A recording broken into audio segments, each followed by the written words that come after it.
Hi Libra, welcome to your October 13th to October 20th reading. I am Charlene Lizette. If you're new here, hello, hi. I hope you click subscribe. If you're returning, a massive thank you to you.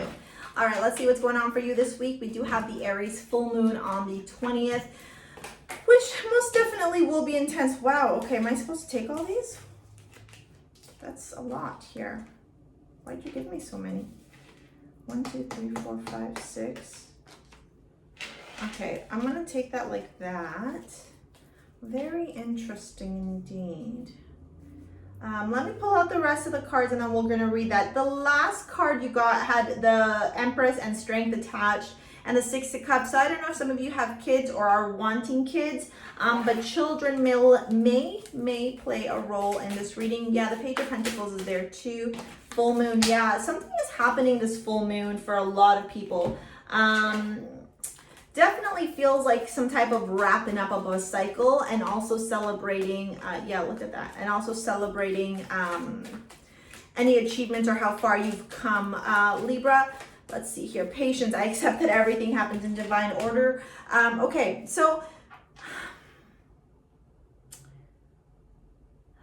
I feel like Libra for your entire life, to me, Empress is Libra. It's Venus right there. Okay, Venus in her card there. All right.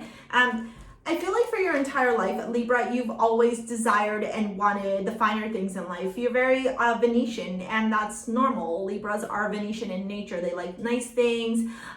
You know, they enjoy comfort, material stability and wealth, and just the finer things in life. They're also very balanced. Sometimes can be a little bit too neutral and indecisive. What I feel here is like, for some of you, you aspired to be like a woman that you knew when you were little, or you always looked up to somebody. Maybe you had an idol, or you know, your mom, and whatever. There's looks like there's a feminine energy that you looked up to, that you always were like, wow, this person is exactly what I want to be when I grew up. Oh wow, there's so many beautiful things about this person, so on and so forth. And I think that as you're entering in the end of this week, your mind is really on, how do I embody the goddess within? How do I tap into, tune into, and lean into my inner goddess? Okay, how do I unleash her? How do I show up in an assertive, respectful, confident, loving way? You know, and how have I not in the past?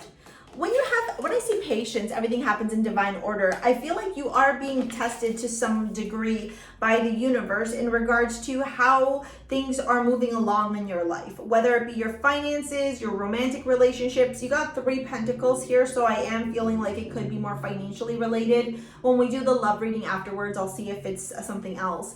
And then you got full moon, energy, peak, harvest, blessings, achievement. Like, how can you take a moment right now and recognize how far you've come from where you were, say, 4 years ago, right? And where are you denying that growth, or maybe not celebrating it and being in gratitude for it?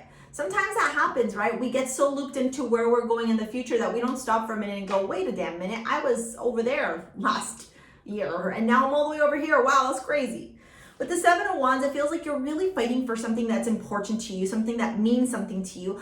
But in this card, I always get the energy that like you're fighting against yourself. It's like you against the universe for no reason. So ask yourself where maybe you're being your own worst critic or your own worst enemy. It could have to do with finances, jobs, your kids, a romantic partner of sorts. With that Page of Pentacles talks about kids. It also talks about messages and money. And then the King of Pentacles is financial stability, tradition, a very traditional, rooted, grounded, financially stable man, okay? So, you know, there's opportunity. It almost feels like you're fighting for this financial abundance, but you're fighting yourself in the way that you're getting there. I hope that makes sense. It's like the universe is like, we got you, okay? Take this step today. And you're like, well, I took this step and it didn't work out. And so we're freaking out when we don't need to be freaking out, when we don't need to be defensive, when we can recognize, okay, shit, it takes time. We gotta be patient. I gotta like respect the process. Every day I just gotta show up and work my butt off and trust that like everything's gonna work out in my divine order and in my best, and for, what am I trying to say? And for my best, yeah, and for the best for me, right? For you, okay? As the week progresses with this Ace of Swords, I do feel like you get a spark of clarity or like an aha moment of, oh, wait a minute, I've been self-sabotaging, or I've been creating my, own demise. It's like, almost like you recognize you've been, what's the word I'm looking for? Self-destructive, right? And so you get clarity on that, and you're like, oh, I gotta stop this shit, because I can't keep going down this path, right? It's not serving me. It's not good for me. It's not going to get me to where I want to go. And with that Ace of Swords, it's like, boom, right? The sword is clear cut. It's also your energy, air energy, very meticulous. Maybe as Mercury goes to stations direct, which I want to say happens on the 18th, but don't quote me on that.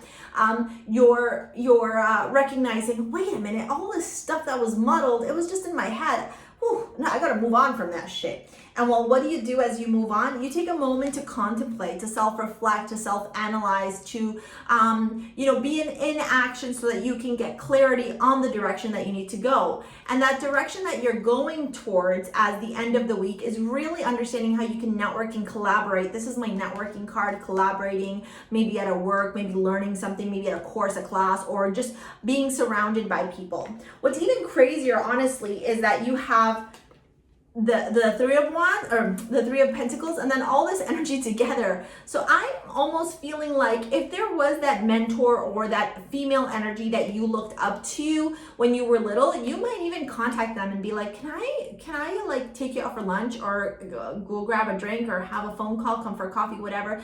I really need to talk to you and understand like how you got to where you are. I really need to learn from you and understand from you, right? Because you're seeking that stability, that you're seeking that financial abundance. You want the world and love and everything. Okay, you want it all, baby. Okay, and it's all possible to be yours. But first, one must learn and be the student of life, right? Okay, we're gonna move on to your love reading. I do want to recommend a crystal bracelet for you. It was Divina, but now I'm looking for it. Oh, there it is. With all this divine feminine energy, I truly feel like, especially if you are feminine identifying, a jewelry piece like Divina will support you very much. This is from my jewelry line, STARSEA Jewels. Take a look at the description box below if you want to shop. This piece in particular has blue lace, has angelite, has rose quartz, and amethyst, okay? And it's meant to tap into your divine feminine energy. So any piece that has rose quartz in it or amethyst will support you tremendously. All right, so if you want to shop or book a 1 hour reading, take a look at the description box below. It's safe for you to love. Maybe for some, oh my gosh, maybe for some of you, wow, with that 4 of Wands, wow, okay, this is actually fabulous. Maybe some of you have met somebody who's kind of like piqued your interest, where you're like, oh my God, is this love? Right, with the Lovers card here, is this love? Is it love? Is it? I don't know. But you're afraid, right? You're afraid. And so this person may be a Virgo, Capricorn, Taurus, or a Leo, and they're ready. They're ready to kind of like take it to the next step with you. But you have a codependency. It almost feels like you're either codependent to either extreme. One where you're like notoriously independent, and you have a hard time like sharing your life with somebody, or the opposite where like you can't live without somebody.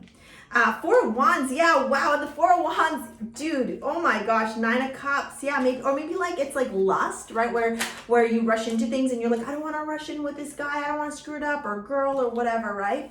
And then Death and the 2 of Swords, yeah, major transformation around your love life here, around how you show up in love, around where you need to heal so that you can be in healthy partnerships and relationships. This is actually kind of cool because it's like you're given, the universe kind of gives you the romantic relationship that you've been seeking.